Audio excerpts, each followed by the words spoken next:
ফের বোমাবাজির অভিযোগ হাওড়া বাঁকড়া এলাকায়। গতকাল রাতে একটি মিটিংয়ে হঠাৎ কিছু সশস্ত্র দুষ্কৃতী ঢুকে পড়ার অভিযোগ, আর তারপর থেকেই তৃণমূলের দুই গোষ্ঠীর মধ্যে বোমাবাজি এবং ব্যাপক মারামারি হয় বলেই জানা যাচ্ছে। বাঁকড়া 2 নম্বর অঞ্চলের গোষ্ঠীর সঙ্গে 3 নম্বর অঞ্চলের গোষ্ঠীর মধ্যে ধুন্ধুমার পরিস্থিতি। হাওড়া জেলার বাঁকড়া 2 নম্বর গ্রাম পঞ্চায়েতের মুন্সিডাঙ্গা নস্কর পাড়ায় শবে বরাত নিয়ে চলছিল সাধারণ সভা, আর সেই সভা চলাকালীন হঠাৎই ধারালো অস্ত্র, আগ্নেয়াস্ত্র সহ বেশ কিছু দুষ্কৃতী ঢুকে অতর্কিতে হামলা চালায় বলেই অভিযোগ এলাকারই আর এক তৃণমূল নেতার বিরুদ্ধে। যদিও বিষয়টি একেবারেই ভিত্তিহীন বলে দাবি ওই তৃণমূল নেতার। ঘটনাস্থলে বিশাল র্যাফ এবং পুলিশ বাহিনী পরিস্থিতি নিয়ন্ত্রণে এনেছেন। এই ঘটনায় অভিযান চালিয়ে এখনো পর্যন্ত 3 জনকে আটক করেছে পুলিশ। ঘটনাস্থল থেকে বেশ কিছু তাজা বোমা উদ্ধার করে পুলিশ। ধৃতদের জিজ্ঞাসাবাদ করে বাকিদের খোঁজ চালানো হচ্ছে। বাঁকড়া থেকে শেখ হাবিবের রিপোর্ট, জেবিপি নিউজ বাংলা।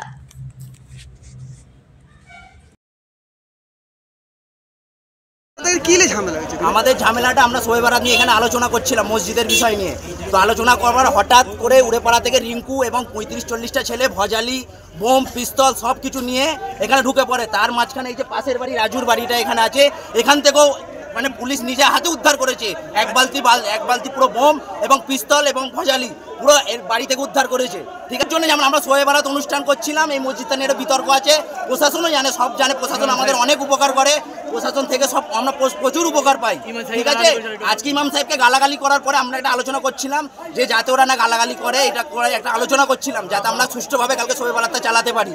তো সেই নিয়ে আমরা আলোচনা করতে করতে হঠাৎ করে 35-40 জন রাজু আর কি ভাড়া করেছিল, ওদের টাকা পয়সা দিয়ে রিঙ্কুকে ভাড়া করে 35-40টা পুরো দুষ্কৃতী নিয়ে পুরো ঝামেলা, মানে বোম পিস্তল পুরো নিয়ে একদম, এমনকি গাড়ি ফাড়িতে চার্জ করেছে। এখানে লোকের অনেক চার্জ আছে, সব মানে সমস্ত বেতরক। আমাদের এই এলাকায় এরকম প্রথমেই অবস্থা হলো, আমরা সব ভয়েতে আতঙ্ক। পুলিশের সামনে পুলিশ ছিল, আবার ভজালিও মেরেছে একজনের পেটে, সেটাও আছে আমাদের এখানে। এটা কি পাড়া? হ্যাঁ, এটা কি পাড়া? এটা মুন্সিডাঙ্গা দক্ষিণ পাড়া। আপনার নাম? আমার নাম আইনাল হক লস্কর, আমি বাঁকড়া 1 নম্বর গ্রাম পঞ্চায়েত সদস্যের সব হেড। আলম পেরিয়েছে বলে যারা বলেছে তাদের এখন দেখুন গায়েবের মালিক আছে, উপরে আছে, নীরবে বিচার যার সেই বুঝবে, যে বলেছে তার বিচার সে করবে। আমার এই বিষয়ে কোনো মন্তব্য নেই। ঠিক আছে, আমি পেরিয়েছি, এলাকার লোক কেউ যদি একজন জেগে থাকে ভয়ে, তার বিচার হবে। আমার এসব পাঠানোর কোনো প্রয়োজন নেই। আমি এমনি এসব সমস্যা, আমি ঝামেলাই পছন্দ করি। ওরা বলতে যে আলমের পাট থেকে নিয়েছে, পাট তো এটাও তো, যেটা দাঁড়িয়ে আছি এটাও তো আমার পাট। ওরা জানাচ্ছে যে উনি করিয়েছে কাজটা। উনি করিয়েছে, দেখুন বলাটা, পিছন থেকে বলাটা আলাদা জিনিস। সামনে দাঁড় করিয়ে দিন, এখানেই স্পটে এইখানেই ফায়সালা হয়ে যাবে, যা সাজা দেবে প্রশাসন এইখানে মেনে নেবে। আমি পাঠিয়েছি কি আমার কথাই হয়েছে, যদি এইরকম হয় ল্যাম্পপোস্ট এখানে আছে তো ল্যাম্পপোস্টে ঝুলে যাবে, কোনো অসুবিধা নেই। আর এসব না ধর্মীয় জিনিস নিয়ে আমি একটা জায়গা থেকে ঘুরে এসে, হজ থেকে ঘুরে এসে এইসব সমস্যা যারা করেছে সমস্যা প্রথম তাদের মানুষের পর্যায়েই পড়ে না। তো এটা করা কি উচিত হয়েছে? মোটেই উচিত নেই। যেই করুক, যার দ্বারাই হোক, মানুষের পর্যায়ে পড়ে না। যেই করুক মানুষের পর্যায়ে পড়ে না। এটা কালকে অপরাধ অবশ্যই, আমি তো সেটাই। আপনি প্রশ্ন করছেন, ঠিক আছে, বলার মতন মানসিকতাই নেই। আপনি এইখানে কে? জেলা পরিষদ মেম্বার। তার থেকেও বড় জিনিস, আমি স্থানীয় ছেলে এখানে। জেলা পরিষদ মেম্বার সেটা পরে, প্রথম আমি এখানকার স্থানীয় ছেলে, এটাই আমার। আপনার নাম? আমার নাম শামসুল আলম। কালকে দেখুন ঝামেলাটা যেটা হয়েছে, অ্যাকচুয়ালি ব্যাপারটা কিছুই নয়, আবার ব্যাপারটা অনেক কিছু। কারণ হঠাৎ আমি পাড়াতে দাঁড়িয়ে আছি, ছেলেরা দেখলাম দল বেঁধে দাঁড়িয়ে আছে। তো কিছু আমাদের 2টো ছেলে বাঁকড়ায় গিয়েছিল, ওই আজহারের ছেলে ওদেরকে ধরে গালাগালি পারে। তো তারা এসে পাড়াতে শোনায় যেরাম আমরা গিয়েছি ওই সাইডে, ওটা ওই আজহারের ছেলে আর সঙ্গে ছিল 4-5 জন, তারা গালাগালি পারে। গালাগালি পাড়ার পরে ওরা পাড়ায় এসে জানাতে গিয়ে ওরা গেছে, ওখানে গিয়ে জিজ্ঞাসা করার পরে যাই হোক একটা গালাগালি হয়েছে, একটা ইস্যু হয়েছে। তো এখানে কোনো স্যার ছিলেন, ওখানে স্যারের সঙ্গে কথা হয়েছে। তো স্যারকে বলেছেন যে স্যার এরম গালাগালি পেড়েছে, তো এখানে এই ব্যাপারটা একটু সমাধান করে দেন, একটু সমস্যাটা সমাধান হয়ে যাক। তো ওখানে যখন বলতে যায়, তো আজহারের কিছু ছেলে নিয়ে তারা কিন্তু চড়া একদম খুব রকচটা হয়েছিল। এখানে ছেলেরা যখন যাতে এদেরকে গালাগালি পারে, তো স্যারের সঙ্গে কথা হচ্ছিল, হাতে এবার এক জায়গায় থাকলে যে দলদবদ্ধ থাকে, কথায় কথায় কথোপকথনে বাড়ে, একটা ঝামেলা সৃষ্টি তৈরি হয়। কিন্তু অ্যাকচুয়ালি যে আলমের নাম নেওয়া হচ্ছে, যে আলমকে বদনাম করা হচ্ছে, এটা ভুল, এটা একদম মানে ঠিক নয়। এটা আলমকে ফাঁসানোর চক্রান্ত হচ্ছে। অ্যাকচুয়ালি ঝামেলাটা ওই পক্ষ থেকে স্টার্ট করা হয়েছে, যে পক্ষ থেকে আজহারের একটা গোরস্থানী ইস্যু নিয়ে ঝামেলাটা। এটা ওরা বলতে চাই কিছু না না না, এটা দাদা এটা একদম সম্পূর্ণ মিথ্যে, ভিত্তিহীন কথা।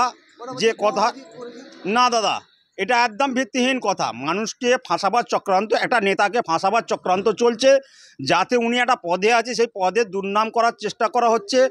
আলম জনপ্রিয় নেতা এবং খুব ভালো নেতা, প্রত্যেক পাবলিকের কাছে সবসময় 24 ঘন্টা এনি হাউ যখনই ডাকা হয় উনি থাকেন। যে মুহূর্তে ওনাকে বলা হয় সেই মুহূর্তে উনি সবার পাশে আসেন। সেই ব্যক্তি কিভাবে এইভাবে ঝামেলা পাকাতে পারে, এটা সম্ভব কি? আমার তো মনেই হয় না। যে ব্যক্তি যারা বলছে তাদেরও সমস্যার সমাধান করার জন্য উনি যান, তো সেই ব্যক্তি আজকে হঠাৎ এই আলমের দুর্নাম কেন করছে? এটা তো ঠিক না, মানুষকে ফাঁসানো তো উচিত নয়। কারণ হচ্ছে এই যে ঝামেলাটা যে এত বেড়ে গেছে, এই ঝামেলাটা বাড়ার কথা নয়, বাড়িয়েছে ওই আজহারের ছেলেটা। এটা ঠিক নয় যে মানুষকে ফাঁসানো, এই যে বোমা নিয়ে গেছে, এই যে মেশিন নিয়ে গেছে, এই ছুরি নিয়ে গেছে, এসব নয়। অ্যাকচুয়ালি ওখান থেকেই বার হয়েছে হকি স্টিক, রড, ওখান থেকেই বার হয়েছে বোমা, ওখান থেকেই বার হয়েছে ছুরি। কারো চোট হয়েছে এখানে? হ্যাঁ, এখানে বহুত জনের চোট হয়েছে, 6 জনের তো মাথা ফেটে গেছে। তারা 3টে করে স্টিক নিয়ে আছে, সেলাই পড়েছে মাথায়। না, হসপিটালে বলতে পাবলিক এমনি একটা সাধারণ ডাক্তার দেখিয়েছে, অলরেডি তারা চিকিৎসাধীন আছে।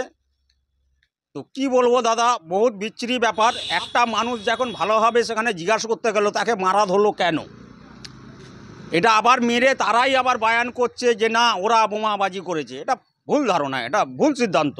আপনি এখানে কে? আমি এখানে সাধারণ পাবলিক। আপনার নাম? ফিরদাউস আলী সর্দার। কালকে যে ঝামেলাটা হয়েছে পরশু দিনকে মেন কবরস্থানে মাটি দেওয়া নিয়ে, এর আগে আমার একটা বোনের শাওড়ি মারা গিয়েছিল, তাকে মাটি দিতে দিইনি। তা না দেওয়ার পরেই হচ্ছে আজহারের ভাইরা, আজহারের ভাইপো সব ছিল মিলে, আমরা তাই জন্য সেই জন্য গিয়েছিলাম গোরস্থানে। আমরা হচ্ছি লস্কর হওয়ার পরে আমরা দুপুর 2টোর সময় আমরা কমিটির লোককে বলতে গেছি যে আপনারা এই মাটিটা কেন দিচ্ছেন। তা না দিতে আমাদেরই ওদের ছেলেরা আমাদের মারতে আসতেছে ওইখানেই। তা মারার পরে আমরা কোনো কথা বলিনি, ওরা গালাগালি দিচ্ছে, আমরা কমিটির লোককেও বলছি। বলার পরে কমিটির লোকেরা বলছে আমাদের ভুল স্বীকার হয়েছে ভাই, এইটা যা হবার হয়েছে এরপর থেকে আর হবে না। না হবার পরে আমরা ওখান থেকে সব চলে এসেছি। চলে আসার পরে আজহার তবু গালাগালি দিচ্ছে, আমাদের পাড়ার উপর দিয়ে আজহার গালাগালি দিতে গেছে, আমরা কোনো কথা বলিনি। তা কালকে এখন হঠাৎ আমার চাচতো ভাই বাঁকড়ায় গিয়েছিল, যাবার পরে ওকে ধরে গালাগালি দিয়েছে, মারধর করেছে। আবার ওই আজহারের ছেলেরা রিঙ্কু ওকে সুখ সন্ধ্যা কালকে গিয়েছে, ওকে মারধর করেছে। হবার পরে আমাদের ছেলেরা তারপর গিয়েছে ওদের মারতে। তো ওরা বলতে চাই উড়ে পাড়া থেকে না, কোনো আলম ফলম কোনো কিচ্ছু পাঠায়নি। এটা মেন হচ্ছে গোরস্থান নিয়ে ঝামেলা, কোনো পার্টির নিয়ে কোনো ঝামেলা নেই। ওরা বলছে বোমাবাজি করে। কোনো বোমাবাজি করিনি, ওরাই আগে করেছে বোমাবাজি। ওরা বোমাবাজি আগে করেছে, আজহারের ভাইপোরা ছেলেরা সবাই মিলে। আজহারের ছেলে মেন গালাগালি দিচ্ছে আমাদের। আর হচ্ছে রমজান, ওই যে বাবু সোনার আব্বা, ও সেদিনকে গোরস্থানি নিয়ে বলতে যে আমাদের অংশ আছে। তখন আমি বলেছি মুখের ওপরে রমজানকে, তোমারও যতটা অধিকার আছে আমারও ততটা অধিকার আছে, তুমি কাকে কি বলছো? এটা কোনো পার্টির নিয়ে ঝামেলা নিয়ে, মেন হচ্ছে গোরস্থান নিয়ে ঝামেলা, মাটি দেওয়া নিয়ে। কোনো পার্টি আলম ফালম কোনো লোক পাঠায়নি, আমাদের থেকে বেশি কেউ জানবে না, কোনো পার্টির লোক জানবে না। মেন ঘটনা যত লস্করপাড়ার লোক আছে সবাইকে এটা জিজ্ঞেস করুন যে কি নিয়ে ঝামেলাটা হয়েছে কালকে। এই নিয়ে আমার বক্তব্য এই বলছি। ওরা বলছে না উড়ে পাড়া থেকে রিঙ্কু হচ্ছে তো মেন লস্কর, ওর যেদিন লোককে মাটি না দিতে দেয় ও ছেড়ে দেবে নাকি? তাহলে এটা পার্টি নিয়ে কি ঝামেলা? পার্টির কোনো ঝামেলা নেই। আপনার নাম? আমার নাম বাপি লস্কর, আর রিঙ্কু হচ্ছে লস্কর। আপনি এখানে কে? আমি তো আমার নিজের বাসিন্দার, আমার মেন বাড়ি হচ্ছে লস্করপাড়ায়, আর রিঙ্কুরও বাড়ি ছিল লস্করপাড়ায়।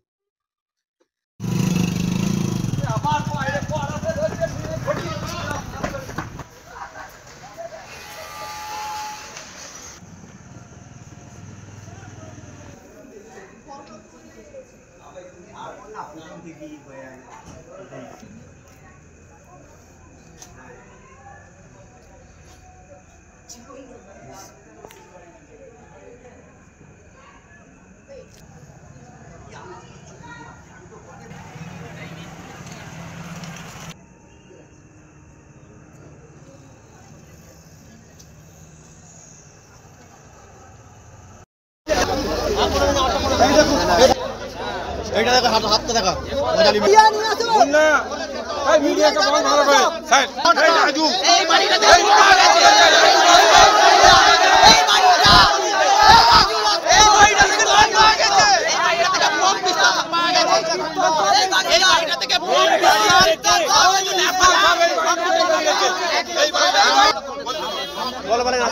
আমার সামনে ফোন করেছে, এইখানে আমি দোকানে বসেছিলাম, রাজু ওইখান থেকে ফোন করলো উড়ে পাড়ে আপনারা চলে আসুন, চলে এসে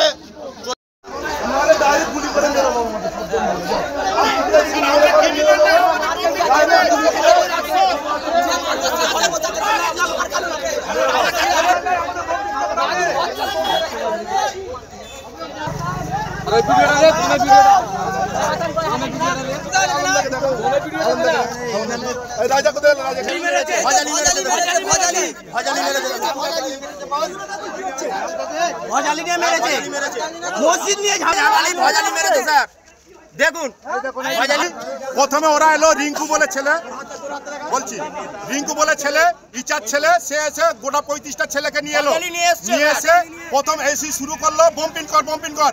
আমরা ওকে বলছি ভাই দাদা চলে যায়, এখানে এরকম করিস না। তারপরেও বম্পিং শুরু করলো। জাহিদ যে একটা পুলিশের কাজ করে, ওকেও লেগেছে, বাকি এখানে গোটা কুড়ি বম্পিং মেরেছে। হ্যাঁ, আর এর মধ্যে অকিলও ছিল, অকিল এই পার্টির নেতা, সেও থেকেই কাজ করেছে অকিল। এই হলো ব্যাপার। হ্যাঁ।